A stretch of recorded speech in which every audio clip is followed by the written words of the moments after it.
Sleater-Kinney are back with their 11th studio album, Little Rope. Before we get into the album, I must confess that I haven't listened to a lot of this band's music, especially before reviewing this album. So this is kind of the first time I have spent any time with a Sleater-Kinney project, but after having listened to Little Rope, I am kind of curious what their back catalog is like, as you will eventually find out why. To begin, the album opens up with the track Hell, which is a decent rock song with an intense chorus and a distorted, thick guitar riff. The lyrics aren't too deep. We get a description of hell as more of a metaphor, as if it's where we're living right now, which I guess is a decent way to start this album considering the context, which is that singer Carrie Brownstein found out her parents died in a car accident while recording this album. So, you can feel the emotion of, like, why this place is hell. We then get the song Needlessly Wild, which, to be honest, is not a good song. The song is primarily a bass-heavy rock song, but the singing feels like it's going through some sort of weird compression, and there are times where it skirts the line between being on key and off, and I don't know if it fully crosses that line, but it feels painful just listening to it. The lyrics themselves are blunt and are on a topic I don't find all that interesting. It's like, oh no, look out. You're wild, but you don't need to be. The lead guitar also sounds out of place in the mix. It's just messy. The chorus is also super awkward and doesn't feel connected to the verse at all. And as you will see, this is an ongoing problem with this album. We then get the song Say It Like You Mean It, which begins decent enough.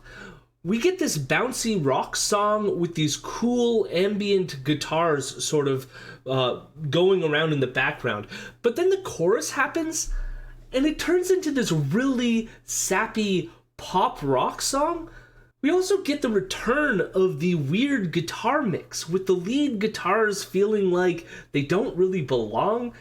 And it's sad because underneath this, the lyrics to this song can be touching, having to do with loss, but again, it's just executed so awkwardly.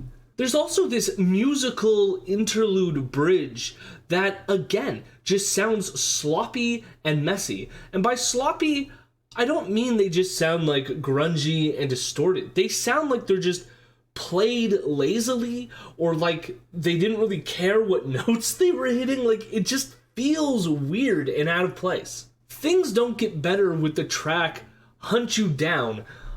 All the same problems are here. The singing is on the verge of not being on key, the guitars are sloppy and mixed weird, the song has this almost western vibe, but then it turns into a dance punk song during the chorus. And the guitars on the chorus just, again, they sound sloppy and bad. And that problem with the guitars is so much more heightened on this song because they even sound like they don't want to be there. Like, the guitars sound sad. They just sound gross. The lyrics, again, aren't terrible, but they don't really match the tone of the song either. Like, this is a song about fear hunting you down, and it's oddly upbeat. The song Small Minds begins with a kind of cool groove.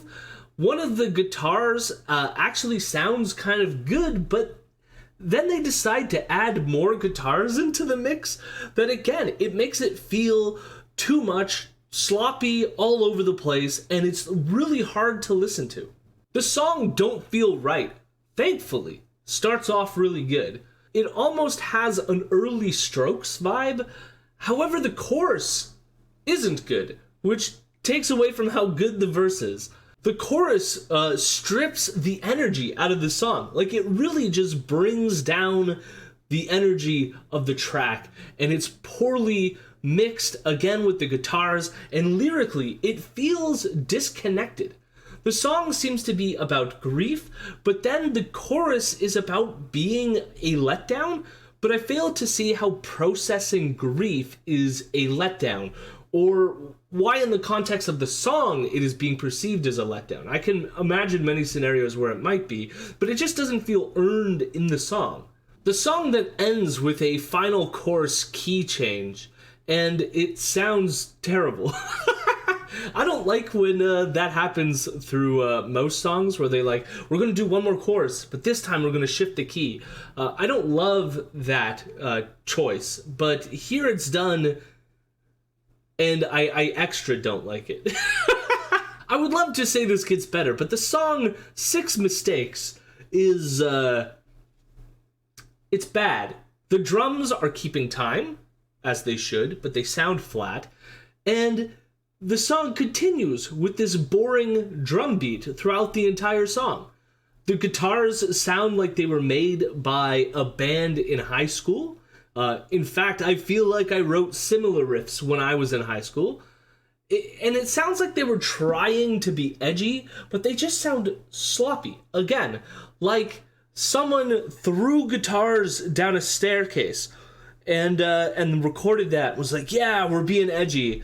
It just sounds like a mess, though, and it's unearned. I guess like there could be some context where throwing guitars down the stairs could sound cool and neat and edgy, but I don't feel like that's what they were going for here. But that's what it sounds like. The song Crusader is at least better than Six Mistakes, with a catchy little dance punk chorus. But they ruin it, again, with more poorly mixed and sloppy guitars. The song Dress Yourself adds more electronic elements, and I like it. Even the electronic drums of this song feel well mixed and add a nice dynamic to the song. The chorus on this is also much more interesting, much more enjoyable. The melody sung on the verse, it's not my favorite, but the rest of the song, it's sung well, including the wailing bridge where, I was worried it was going to go off the rails, but it works as well. Lyrically, the song is empowering. It's about getting up and accomplishing something even though everything sucks. And it's just a surprisingly good song compared to everything that came before it. The album even ends on a great note with the song Untidy Creature. The guitars sound well mixed, the song feels properly intense, the singing sounds amazing, you can feel the strain in the song, which is again about dealing with grief. Even the bridge has this beautiful piano part that adds to the epic quality of this track to close out the album. The album confused me in so many ways because there are at least 3 songs on here that sound great, but the rest of the album sounded amateurish, which is surprising for a band that's been around for this long. And again, it makes me want to go back to listen to the rest of their albums to see if it was always like this or if this album is more of an anomaly, which I'm really curious. Anyone who's a Sleater-Kinney fan, is there a project that you would recommend to me? Or, am I wrong about this? How do you, as a Sleater-Kinney fan, how do you feel about this project? Because, I didn't like it. I will have to give this album a 3 out of 10, but please, let me know in the comments. Do you agree with me? Do you disagree with me? I would love to hear it. So, thanks again for listening. Little Rope, Sleater-Kinney, yeah.